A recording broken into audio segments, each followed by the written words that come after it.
The DNC convention kicked off this week, and it turns out the social distance virtual format wasn't what viewers found most bizarre about it. Take a look at what came after Michelle Obama's keynote speech.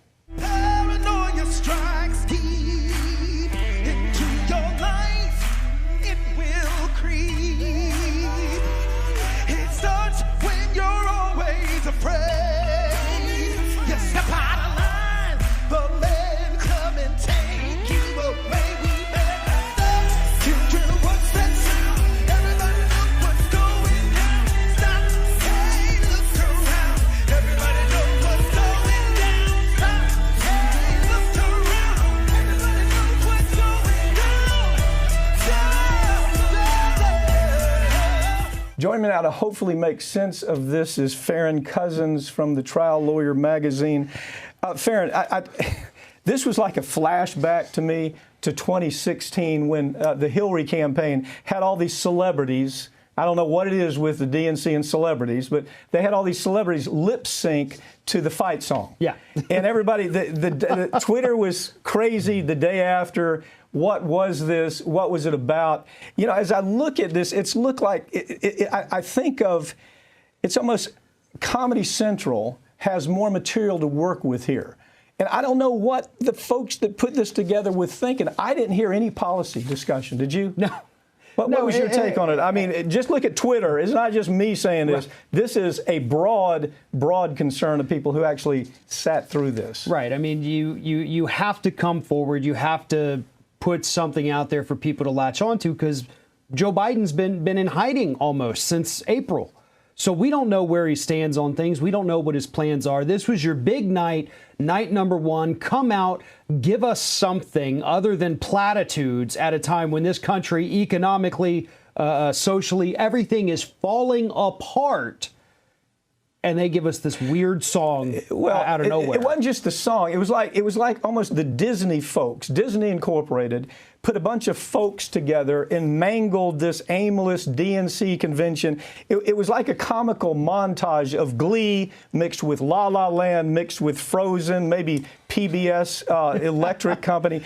There was no discussion about, I mean, this is the opening. Talk about healthcare, talk about economy, talk about trade, talk about jobs, issues that serious grown-ups are concerned about.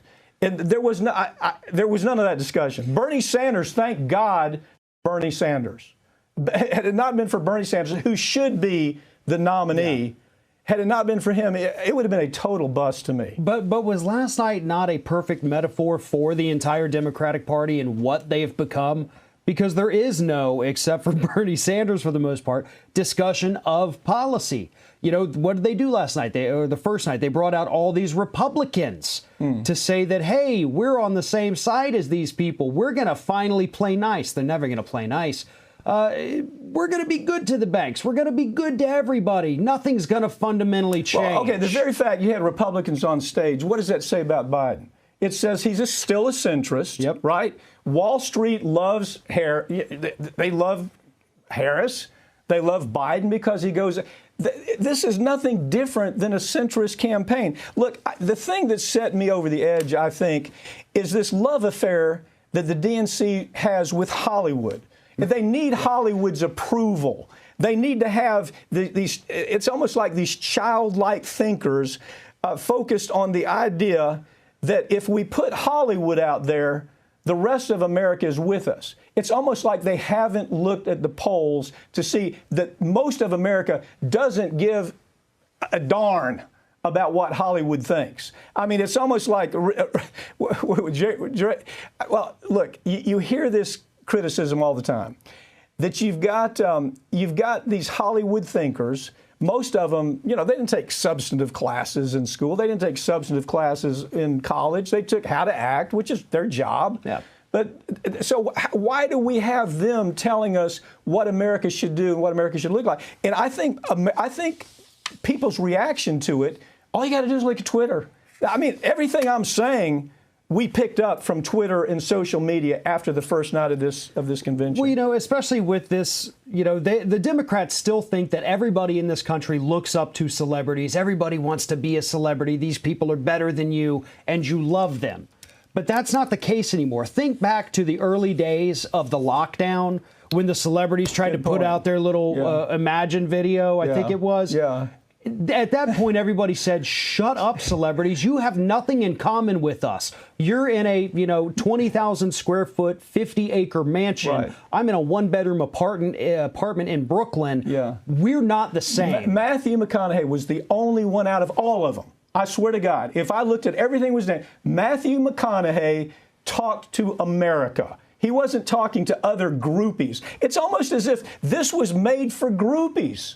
I mean, if you're a Hollywood groupie, it's like the DNC. I've heard you say this before. It's almost as if the DNC doesn't have any politicians to talk for them that can talk policy. So they've got Rob Reiner and they've got Barbara Streisand and they've got these folks that are they're talking, they're their mouthpiece. America ain't buying it. And, you walk away. I mean, I didn't even know what to think of Billy Porter. I mean, Stephen Stills was, Stephen Stills inspired me to become a guitarist myself. Stephen Stills is a great musician. I can promise you, Neil Young wasn't there from Buffalo Springfield for a reason. And it was the most ridiculous thing I think that was the end of the show. Well, if you look at Stills' face too, you could he didn't even want to be there. He looked so miserable in that video. But they do have people in the Democratic Party who can talk policy. None of them were invited. When you look at AOC, who has, love her or hate her, she is great on policy. Talks policy, right. She can do that. Yes, and you have other members. You have your Ted Lieu's, you have your Ro Khannas. Yeah. Where were they? They weren't there. Yeah, Bernie was, but they wanted Bernie saved the first to bring night. in the progressives. Yeah, he saved the first night.